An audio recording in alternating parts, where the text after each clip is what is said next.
Hello, this is Lynn Fraser with the Radical Recovery Summit 2023. My conversation with Dr. Judith Blackstone was deep. It was about trauma, about non-dual realization, about healing, about connection. Judith Blackstone is an innovative teacher in the contemporary fields of non-dual realization and spiritual, relational, and somatic psychotherapy. She developed the realization process, a direct path for realizing fundamental or non-dual consciousness, as well as the application of non-dual realization for psychological, relational, and physical healing.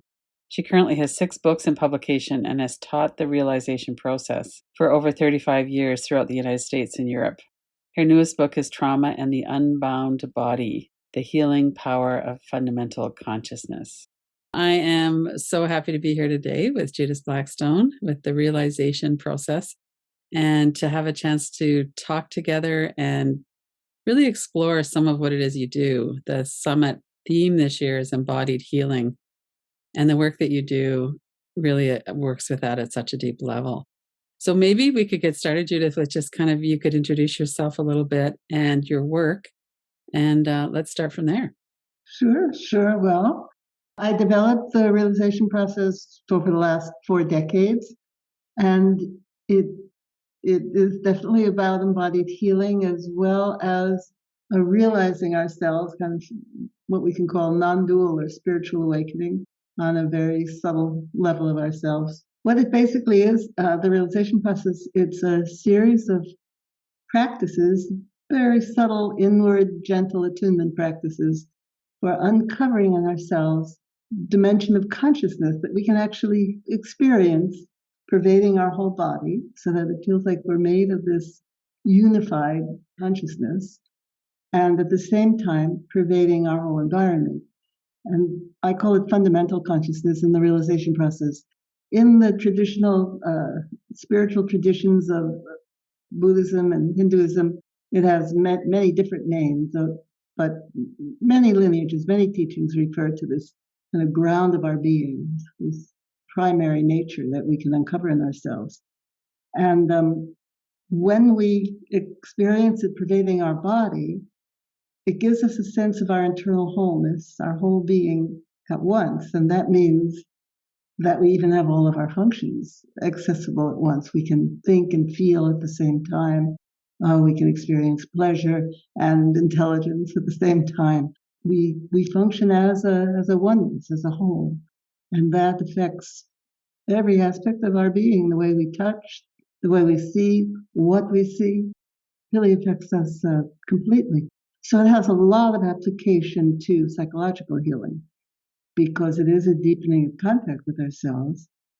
And as we deepen that contact with ourselves, we free our ability to love deeply, our ability to think clearly, our ability to actually feel our own personal power within our bodies so that we can function effectively, experience pleasure within our body. So we do have specific practices in the realization process for releasing constrictions, the way we protected ourselves, especially as young children, in reaction to abrasive stimuli in our environment.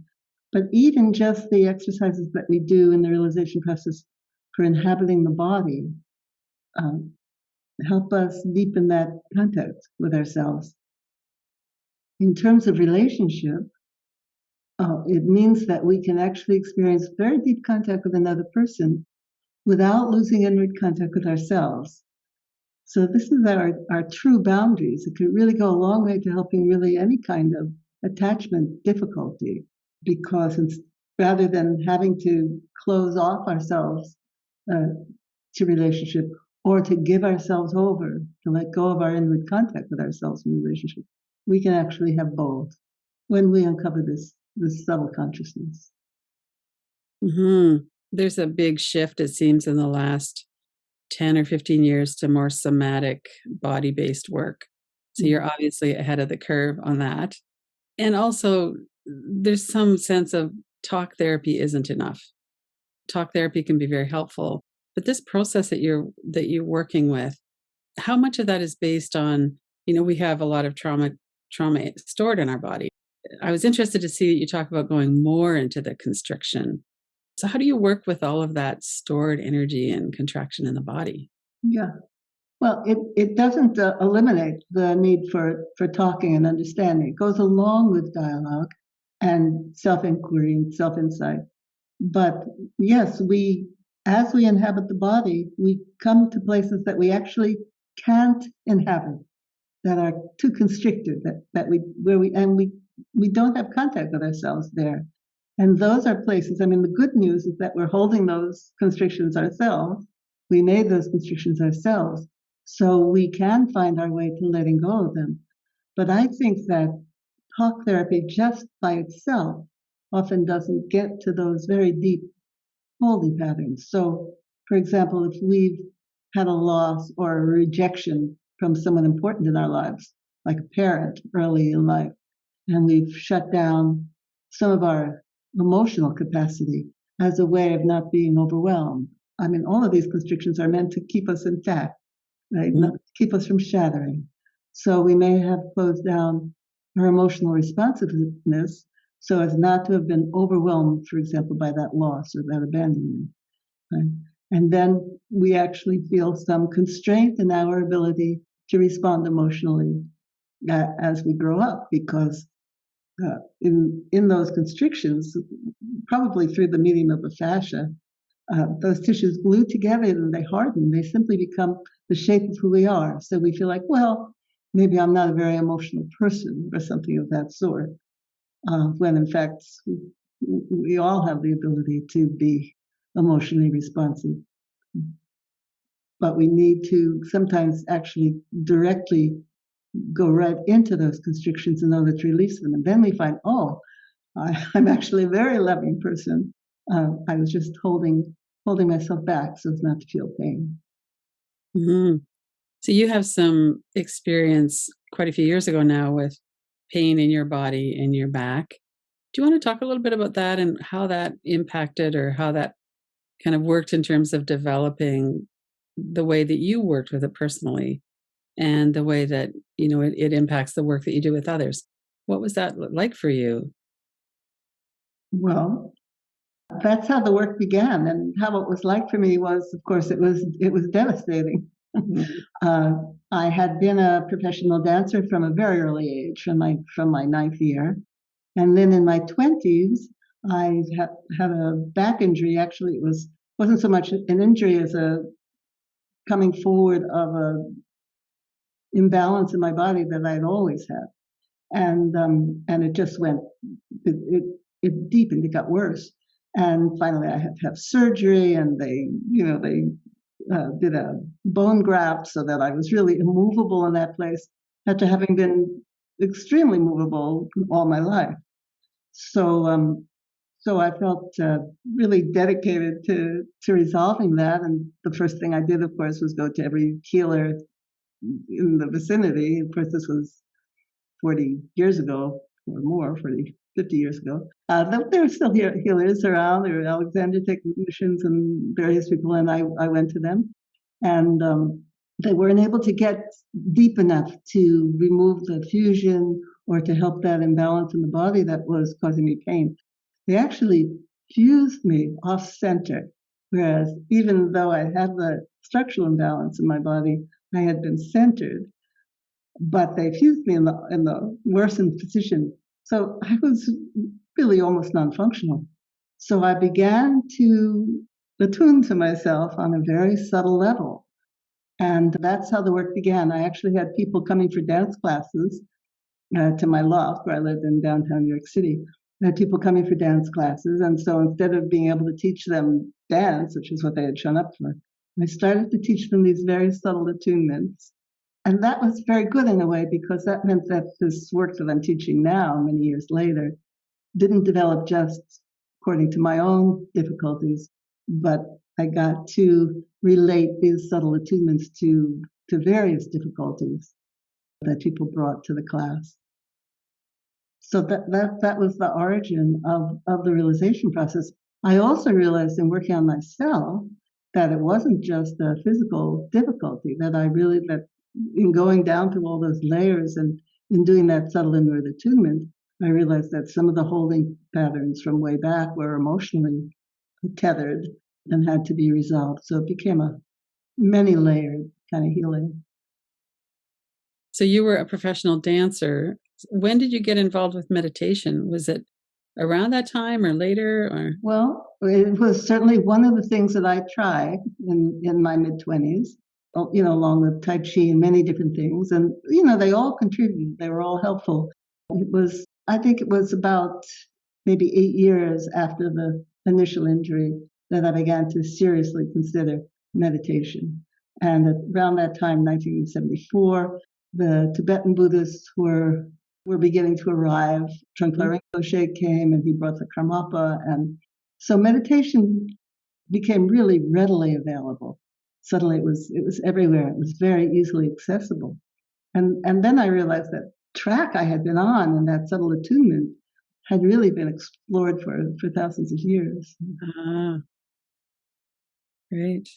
And so as you went deeper into meditation, you talk about the fundamental consciousness and having access to that. And I'm thinking probably that the trauma and the stored trauma is what limits our access to that. Is it? It does, in the sense that it limits our ability to let go of ourselves, right? Because interestingly, that inward contact with ourselves is exactly the same as our ability to let go of ourselves. Wherever we inhabit the body, we're also fluid and responsive. We're also disentangled from life. Wherever we're constricted, we're not responsive. We're grasping onto ourselves, really. So grasping onto those old memories. Self-contact and letting go of ourselves are really synonymous. And that's what meditation can certainly help. And when we keep letting go, and we let go to a certain extent, we find that undivided, very subtle consciousness that I call fundamental consciousness in the realization process, but has many, many names in the spiritual literature. Right, right.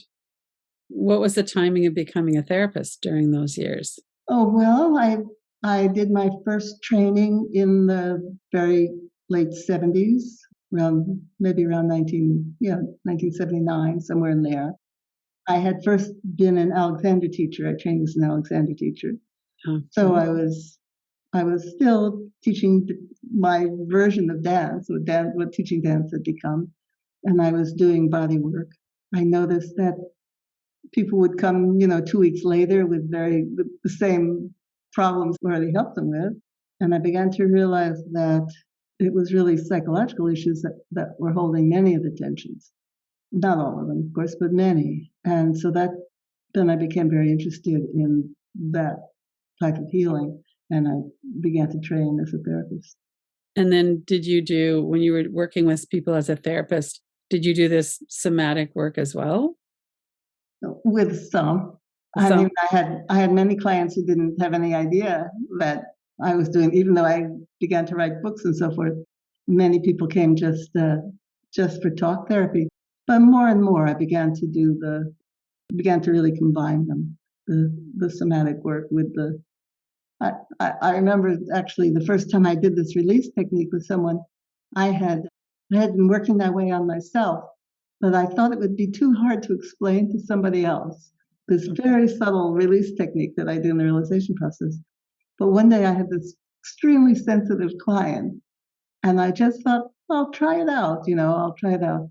And she was able to do it, no problem. And it turned out to be very effective. So after that, I really included it. Right, right. And what was going on with your back by then? Well, my back has become, I think, in many ways better even than when I was a dancer. As a trained dancer, I've been a highly trained dancer.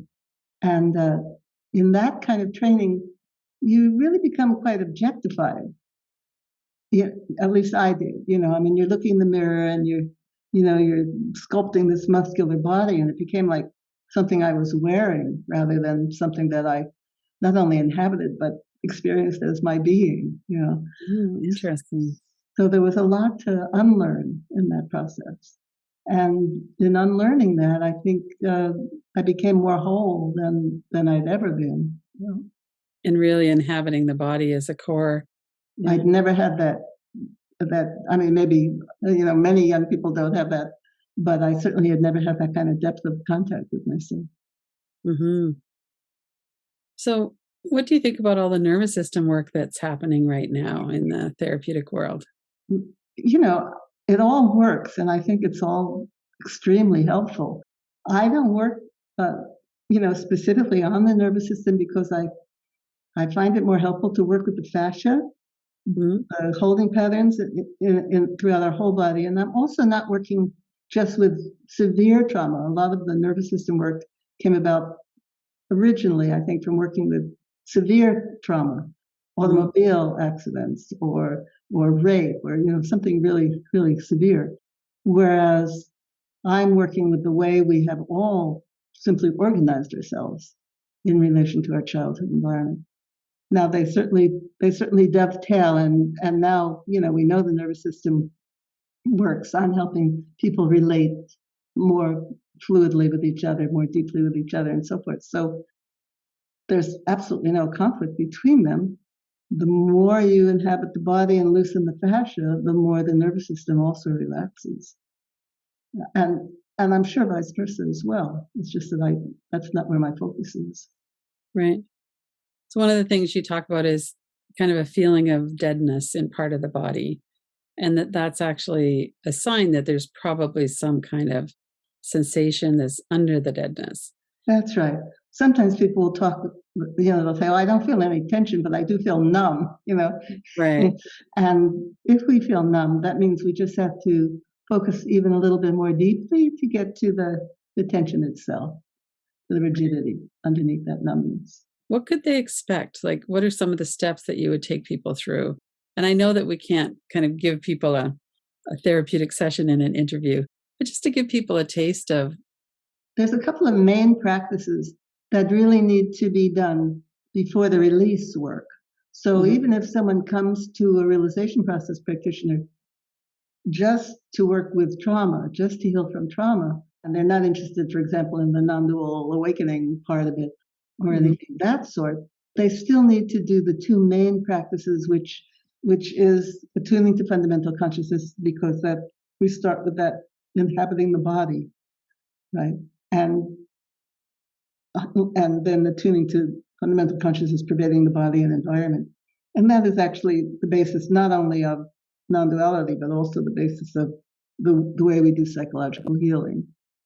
And the other exercise is the core breath, in which we get to that very subtle channel called Sushumna in yoga, or the central channel in Tibetan Buddhism. Very subtle channel in the innermost core of our body, running through the torso, neck, and head.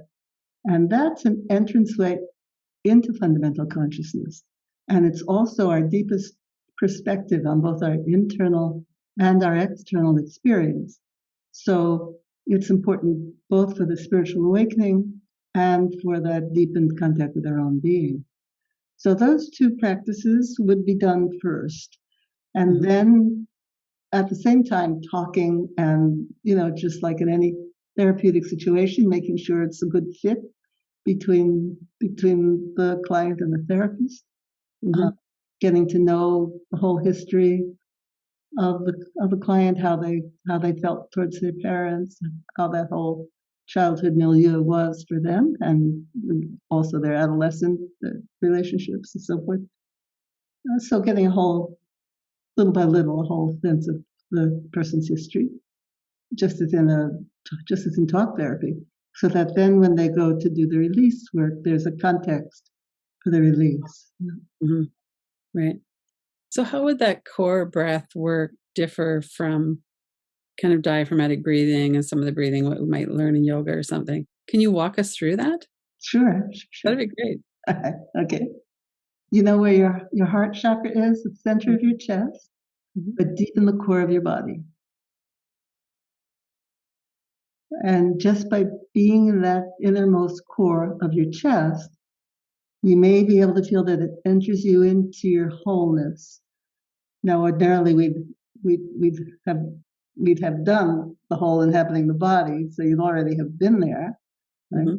But from that point, that's right, it enters into the whole body. And then we initiate the breath, and it's a very subtle breath. It's almost a thought, but it is a breath. It will engage the lungs and the nose, but the first place you feel it move is within the heart center. So it's a very, very subtle breath. And in doing that, you may be able to feel a vibration throughout the whole core. So we do that core breath in the heart center, in the head center, innermost core of the head, in the pelvic center, the innermost core of the pelvis, and then in all 3 points at once. And then we again find that pervasive space of fundamental consciousness and let go from each of those points into the space. Those core points become very important for the release technique because we focus from that core into the constrictions in the fascia, and that way we get that very, very subtle focus into the fascia. So we're not breathing into the constriction the way many somatic techniques do, but we're focusing within it in such a way that there's automatically an internal movement within the constriction, further into constriction, and then we let go there, and it unwinds along that same pathway. So it's just a little bit different than most other somatic techniques. We're not following the breath up and down the central channel. It's more just we're in one and then we're in the other and then the That's other. right. And just by breathing within each point, there's a vibration throughout the whole core. And then we do open to, in other practices, we open to energy coming up through the whole core. Very small thread of energy coming up through the whole core. And that gets more into the spiritual work. So it's not so much breathing into the heart center, it's more just being aware. It's actually starting the breath. So rather than breathing into the heart center, we're initiating the breath within it, as if that's the first place you feel it move. Mm-hmm. Yeah. Mm-hmm. And that way we get that kind of mix of very subtle breath and energy. Right. So as people practice that, sensations come up. And then what do you do with the sensations? Are you just watching them, or what's happening with that? Certainly depends what the sensations are. And also if we're working one-on-one, and some release comes up of grief or anger or fear, then of course we work with that. What, what memories, what situation comes up for you when you feel that. So I want to talk about that. It's reversing out on the same track that it contracted with in the first place, or constricted in the first place. So quite a few years ago, I was doing some healing work, and I had always had a really tight ball of pain behind my heart center, in between the shoulder blades. And I never really felt much sensation in my heart center, but I had a strong pulsing sensation very often in my throat. And during this session, the tightness in my back dissolved, and I could feel that the heart and this throat were connected. There was an energy that was there. And then the heart center, the heart and the emotion and all of that really opened up and then the throbbing in the throat pretty much disappeared. Mm-hmm. My sense of that was that the throat was kind of protecting me from feeling what was going on in the heart, and that not behind my heart. I'd had x-rays on my back, and that was also just that kind of pain that was stuck there. Yes. Yeah. Yeah, we really do organize ourselves, and we're so malleable, especially as children. We can tighten ourselves very, very deeply, and it just feels like physical tension until we actually start to open it. Yeah, I had no idea it wasn't something wrong with my spine. Yeah. Yeah. So when you talk about it going in, we are the ones who grab on. We're the ones who tighten up. And that's to protect ourselves. Either to protect ourselves, to hold back, or to hold back what might not be met with love. For example, if it's taboo to express anger or dangerous to express anger, we'll hold that back. Mm-hmm. If there's a loss in the family and we're sad, but everybody is saying, oh, there's nothing to be sad about, so-and-so's in heaven and better place, and don't cry, then we won't cry. Right. And that's another thing, we organize ourselves in response to cues. Don't be so smart, don't be so loud, right? Don't be so opinionated. All the cues that come our way, and we can, because we're just like wet clay. We can just comply with those commands. And then we also mirror our parents' design of openness and defense. So, if the whole family lives up in their intellect, but not much else, then Right. we will naturally go there just to be in contact with everyone. Right. And that's how we keep some kind of connection with people. Yeah, absolutely. Absolutely. Yeah. Right. Yeah. So then I know this isn't really a verbal process, but when we feel that connection and we have that, we've constricted in a certain pattern. What is it that allows us to, so you go deeper into the constriction. So that's a little bit of a different nuance maybe than some of the other practices. Well, some of the other practices will breathe into the constriction, but we're actually focusing within it so that it moves further into constriction. That's so when it releases, it really lets go of that whole pattern, right? Mm-hmm. So there's less chance of it reestablishing in that way. Okay. And that's why we do that. But we do discuss it as well, and we have a lot of practices where, now that you're feeling that, who is that in relation to, and then there can even be the Gestalt work of what would you say to that person, so all the tools that work come into play. So we are resolving the holding patterns. We're not just releasing them. Right. Right. And then they release out of the fascia in the body. Yes, they do. I Isn't think it it's the interesting? fascia. I mean, I don't want to make any sort of scientific claim for that because I haven't studied it scientifically, but it seems that way. The fascia is the medium that really pervades everywhere and does seem to be extremely responsive to the mind. Mm-hmm. Right. So how does meditation fit into that and non-dual awareness? Non-duality has a lot of different meanings. In the realization process, it means oneness, that when we uncover it, we actually experience an undivided, luminous spaciousness pervading our own body and pervading everything around us. So it feels like we're made basically of the same stuff as the chair, right? Mm-hmm. The chair is made of its actual, wood and leather, whatever it is, but it's also, in a sense, permeable, made of this luminous consciousness. And our own body is, of course, made of matter and also experienced is made of that luminous consciousness. So there's an actual sense of oneness. Now, when two people both attune to that, they really feel that they're made of that same one consciousness. And then there's a depth of contact, internal space to internal space, at the same time as there's separation. So we feel both separate and one at the same time. For me, that was very important. I was able to feel one pretty much easily, or at least merged with everything, not really one with everything. But to feel separate, to feel my own internal volume and being, that was where I needed the healing, and I think that's true for a lot of people.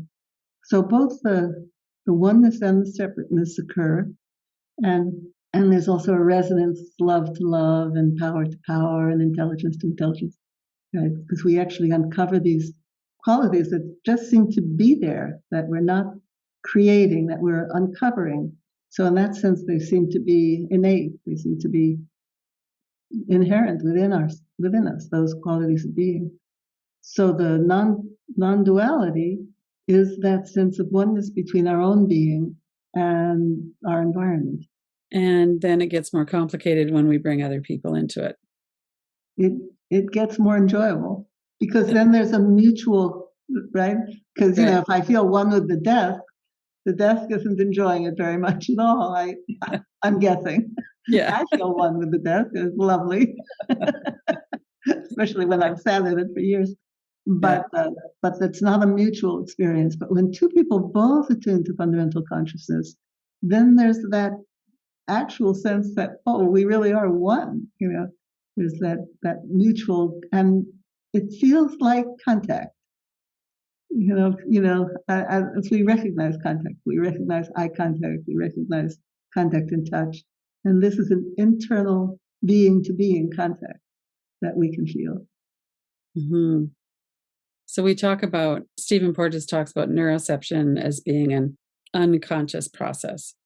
And, the trauma that's stored in our body is what you're doing through this process is bringing it up into awareness. Yes. Mm-hmm. Yes.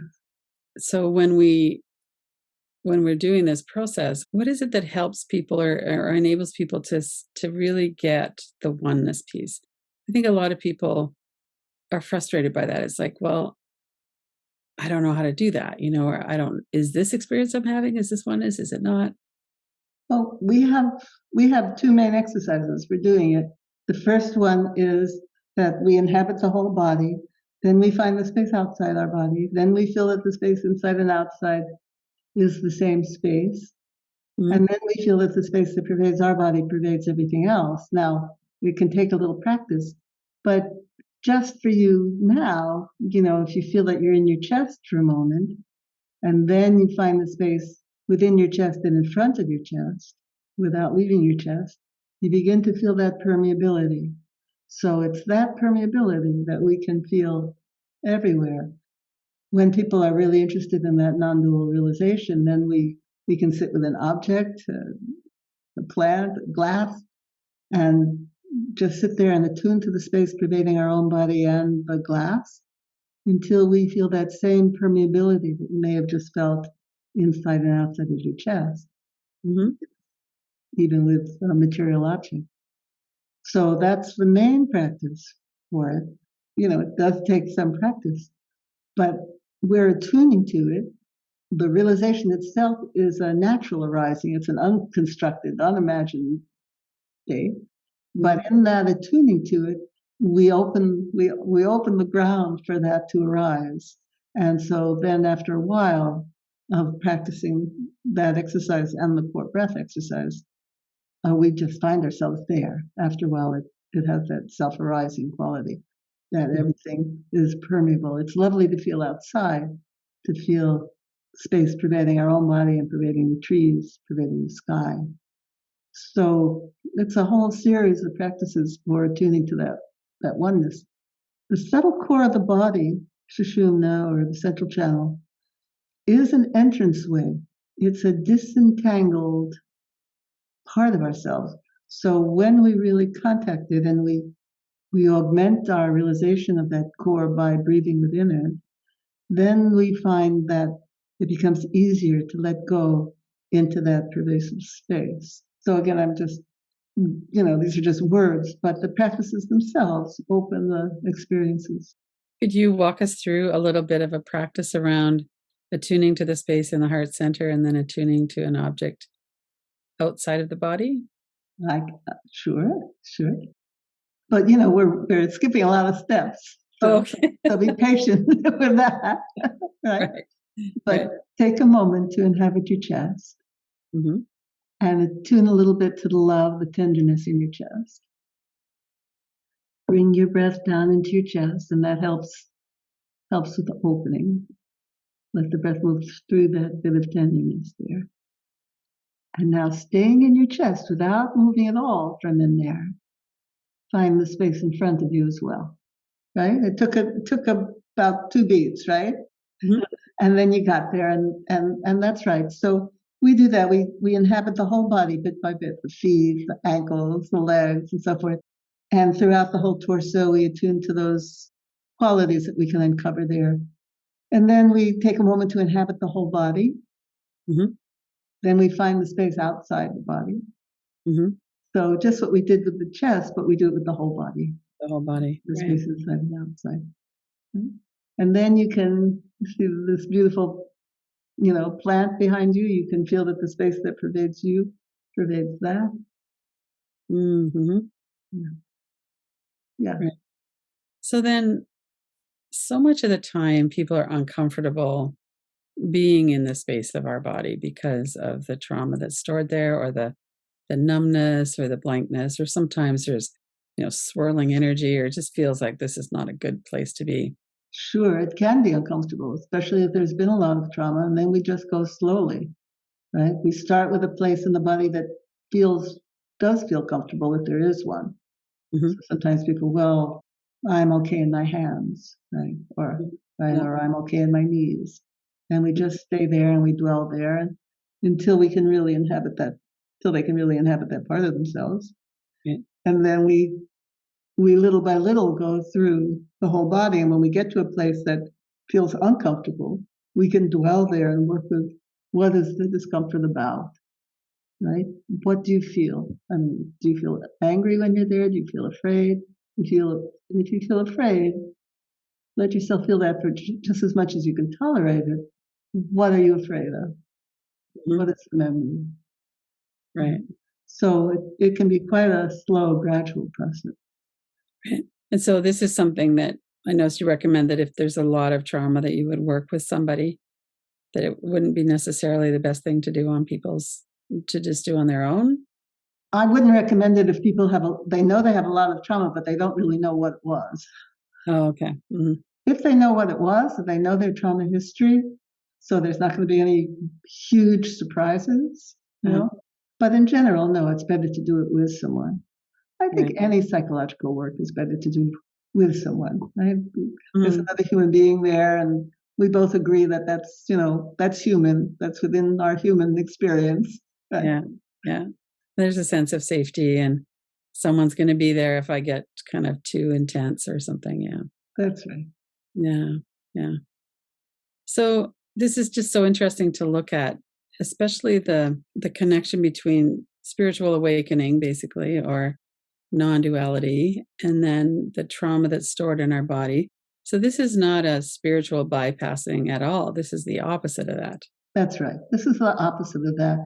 And I really not sure that we can get to that real experience of oneness unless that oneness includes our own being.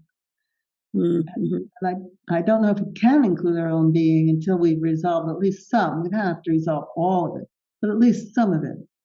Right, so that we're comfortable enough being in our body, and a lot of that starts to release. And letting go of ourselves to some extent. There's enough contact that we can let go there and be responsive to the world around us. We're not encapsulated. So that can take time, and it can be a very gradual process. And it can start with just talking, mm-hmm. just talking about, what happened, what are your fears, what does make you angry, what does make you sad. Just talking to begin with. Mm-hmm. I notice how unconscious the process is. My inclination, if I'm going to have a response, would probably to go into freeze and to just get kind of not really completely be there. And even when it's something really great happening, my son and I had a nice hug the other day, much longer than usual. And I was really present with it. And yet I noticed there was part of me that was just like, I was really comfortable. And yet there was still something it's an old pattern of protecting myself, of stepping back and not letting it matter too much. Or it's so interesting to watch how that works. It is. It's very interesting, human beings. How we've managed to keep ourselves sane, really. I mean, those are all important patterns. Now, with these constrictions in the fascia, some become rigid and unconscious, and they're there all the time. And others are like that. There are patterns that we go into. They're mm-hmm. still protective patterns, but we may not always go into them unless there's a particular circumstance that evokes that, right? That reminds us of something in the past, or someone we protected ourselves in the past. Yeah, so if someone hears an angry voice that reminds us, then we're going to tighten up in the same way. That's right. Even though, and other people will be tight all the time there because it was so, it was such an ongoing, that those angry voices were such an ongoing experience when they were young. Right. Do you think that everybody can heal and become aware of their body, and that we can do this, that we can all do this process? I can't really answer that with integrity. I haven't worked with people who have severe diagnoses of mental illness. I theoretically, I would want to say we all have the same instrument, right? We all, that every one of us is capable of healing and of settling, of balancing, and opening. That's what would make sense to me. But I know that some people are, extremely imbalanced, and whether that's wounding or it's, something, actually in the brain, those questions are, to my mind, not really answered yet. So Right. I'm not. So my basic answer to that is I don't know. The concept of basic goodness is part of what's under that question too. Does everybody have basic goodness? And then the other part of that question is, can everybody access basic goodness? I would think again, yes, because when we uncover ourselves, we uncover goodness. Mm-hmm. And to me, that means that it's basic. Right. You're living in Canada. Here in the United States, we're getting to see a lot of really kind of monstrous-looking people. I don't mean looking, but being. Yeah. Kind of weirdly monstrous people, and you wonder what would it take. What would it take to get through that kind of, we can call it narcissism, but it seems so substantial. Right. So, Right. so I don't know. I mean, definitely people have to want to heal. And for that, they have to know that there's something wrong, right? Right. They have to feel a deficit in themselves in order to want to heal. And if they don't have that, then maybe they're capable of healing, but they may not get to it. Yeah, it's kind of interesting to look at that, and the way we explain that to ourselves is often very dehumanizing. It's like, well, they're not really fully human if that's what they do and think, and it's Right. scary. And what are they Could going to that do? be the same species as my own self? Right. I'm afraid so. And of course, a lot of it, we can tell it's the same species because it is understandable on some level. I mean, we can understand need and greed and ambition. It just has gotten to or narcissistic wounding. Needing to prove ourselves. We can look at these people who are embodying that to a great extent and think, yeah, those are human qualities. Yeah, we all have some of those basic. Yeah. They're Jealousy. definitely not some other species, but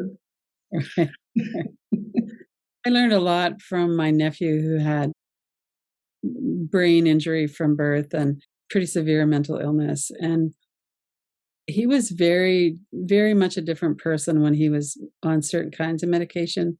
And when the medication started to wear off and not work so well, he was very aggressive, very violent. yeah. And yet he was so sweet also, and loved flowers and gardens. And he would give his mother like 3 Mother's Day cards because one wasn't enough. And it's just really sweet. And yet he had this other side to him that just came through. And there again, I mean, speaking completely unscientifically, but you would think that if medication can restore something, then some sort of self-attunement might be able to do that as well on an ongoing basis. It means that he has the potential to be well. Mm-hmm. So how to get from here to there, of course, and maybe someday we'll be able to answer that. Mm-hmm.